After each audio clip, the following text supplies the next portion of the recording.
απάντηση. Είναι αυτό που φοβάμαι, αν ποτέ μας χωρίσουμε, που θα ζεις και που θα είμαι. Κι έτσι απλά σου απάντησα, δεν φοβάμαι για μένα. Ξέρω θα είναι το τέλος μου, αν θα χάσω εσένα.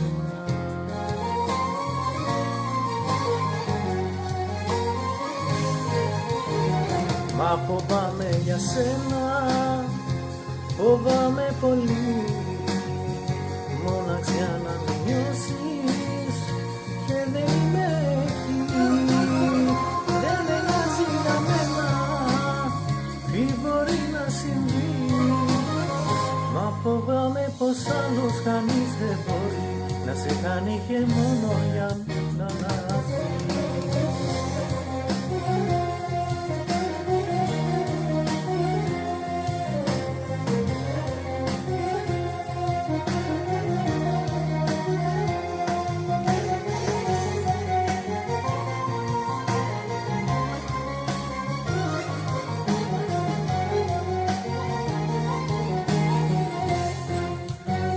Μα φοβάμαι για σένα, φοβάμαι πολύ.